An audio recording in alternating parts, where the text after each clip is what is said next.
As we continue our investigation into the 1950s, what we're going to see here is a change in the way Americans are living, where they're living, how they're living, what they're doing once they're there, what their lives are like, what their jobs are like, what their education is like, what their families are like. And at its root, what we're going to be seeing here is this question of how does prosperity change the way people live, and in particular, we're going to see something called the growth of suburbia. We're going to be looking at Americans getting more income, spending more due to advertising, having cheaper housing, and what this all gets mushed into is something called a better life. There's a name for this that we begin to kind of quantify. It's a name that people still use today when discussing these kinds of issues, and it's the American dream. This idea that the average middle class person can go to college, own a house, get a decent job, have a better life than the person that goes before them. And this American dream starts for the first time when we see homes mass produced during the 1950s to 1960. We're going to see places like Levittown, New York, Levittown, Philadelphia, Levittown, Long Island. Puerto Rico has a Levittown. And what this is are homes like this one right here, all that you can see, one home after the other, mass produced, erected in these neighborhoods. And what this means, of course, is that if you mass produce a house, then you know what happens, right? Costs go down. When costs go down, price can go down. This means that homes won't be as expensive. So during the 1950s, we'll see suburban population double, while urban population, city population, increases by just 10%. And if you need a reminder of what that looks like, here's a quick map for you to understand. We'll see these urban areas in the center of these metropolitan regions, cities, if you want.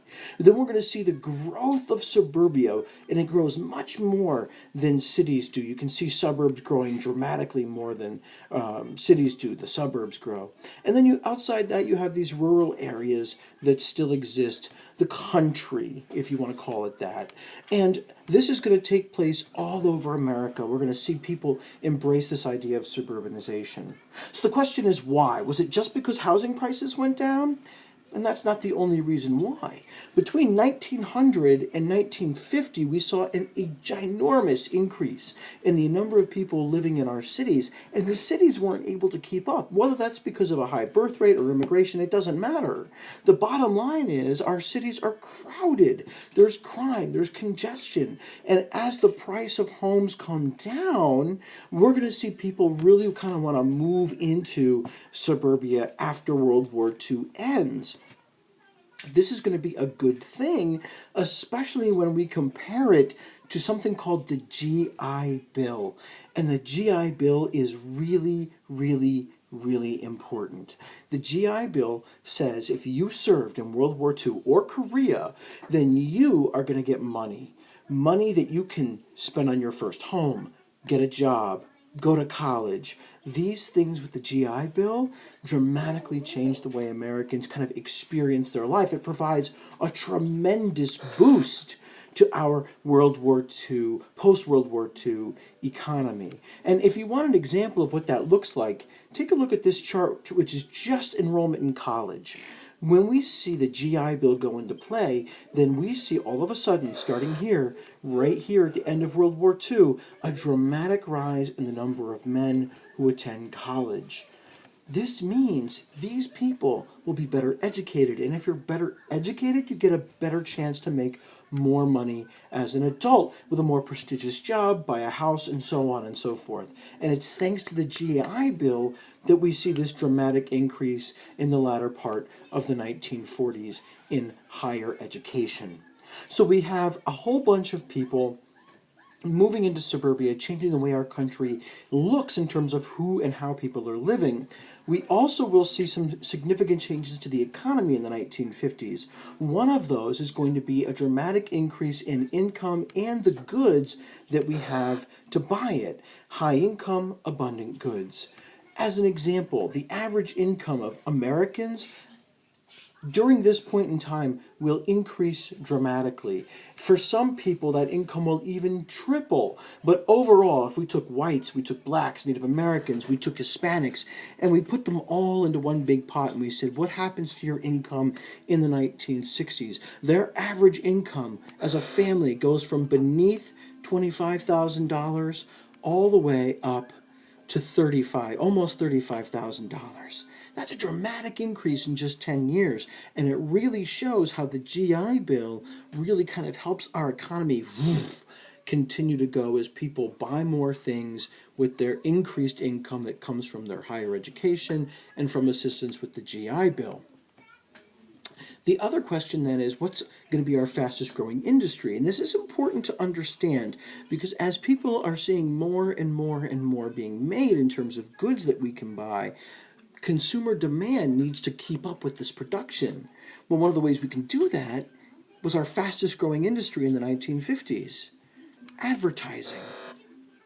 These new marketing techniques encourage people to buy, but I don't want you to think that it's advertising like we have now. The advertising of the 50s reflects society of the 1950s. Here's what I mean. Two particular ads, incredibly, in this case, sexist in nature. Here's one from the late 1940s. The soldiers need our help. Gather round, American women. Turns out you gals are useful after all. How sexist can you get, right?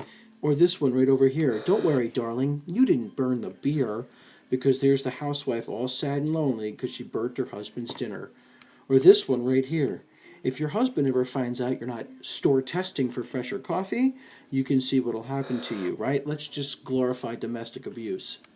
And at the same time we see sexist ads, we'll also see incredibly racist ads, like this one for cream of wheat from the 1950s. Maybe cream of wheat ain't got no vitamins. I don't know what them things is. If they's bugs, they ain't none in cream of wheat. But she's so show good to eat and cheap. Costs about 1 cent for a great big dish. I mean, that's as racist as you can get, except for maybe this, where you add in the fried chicken as well to the ad for General Electric. Your next range should be General Electric. And there are so many other examples of this kind of prejudice in advertising from the 50s because it reflects American society at the time. And this society in America that is reflected in its advertising is really undergoing substantial change in the 10 years between 1950 and 1960, in part thanks to two things. One of them is going to be the baby boom, which comes about because of prosperity. Increased money in the household means increased ability to support kids. And the other is this issue of conformity. The 1950s really sets this kind of expectation about what it means to be a man and what a job should look like and what companies should look like and how people should behave. And we'll see this with the kinds of jobs people have, whether it's multinational companies or white-collar jobs or even franchises. But this understanding here is that America is undergoing what we're going to call a baby boom as part of these social changes. And this baby boom actually extends past 1950. It goes all the way up to 1964. And we're going to see one kid born every 7 seconds. So I've been talking for almost a minute now. That means we've had at least 10 kids or 6 kids born just in that time that I was talking. This increasing time of kind of birth, that's the baby boom. And what you're seeing here are people that came of age during World War II, who became 18, 19, 20 during World War II, but weren't able to have a kid because of the war, are now able to have kids. They're going to get married, they're going to have the GI Bill, get an education, get a job, and boom, now we're making kids. So check out this birth rate, right? It actually falls towards the latter half of World War II, and then up it goes way high, and it stays way high, all the way up until 1964, at which point it's back to 1945's level, and then we see a slight drop until we hit the 70s when it kind of goes up again. So this impact of the GI Bill is reflected not just in who goes to college and how much money you make, it's also reflected in how many babies that we make. This increase in families definitely changes the way America works because people need these jobs, right, to care for these families. So we'll see these significant changes in how America's functioning as an economy in terms of the workplace as well. I'll show you what I mean. As our economy grows, as more and more people start getting more expensive white collar jobs in big companies, we're going to see companies become what's known as multinational. They're going to expand overseas to places like China, places like the Philippines, Africa, looking for cheap labor. Cut costs, drive down price, people buy more of your stuff. That's the idea. This also means that as more and more production of these products shifts overseas, there's going to be fewer and fewer and fewer and fewer jobs for Americans here at home. These jobs that we typically call blue collar jobs, where someone is using some sort of manual labor, kind of really working at a job with their hands. Now it's actually determined more by the level of education that you obtain, usually high school diploma only. You can describe as a blue collar, maybe a little college, maybe more blue collar. But typically, these are the jobs that are now decreasing from the 1950s on, and instead we see white collar workers. These white collar workers are people that are having a little bit more education. They're doing more work in these big companies. I just want to show you how powerful these multinational corporations can be. At the center of this diagram are just 10 companies: Kraft, Coca-Cola, Pepsi, Kellogg's, General Mills, Mars, Unilever, Johnson & Johnson, Procter & Gamble, Nestle, and Kraft. Just those 10 companies. Those 10 companies are responsible for every product you see on this chart. One company makes all of these things. Every time you buy one of these companies, you're not supporting Jell-O or Cool Whip or Mayo or Mott's or any of those things. You're supporting Kraft.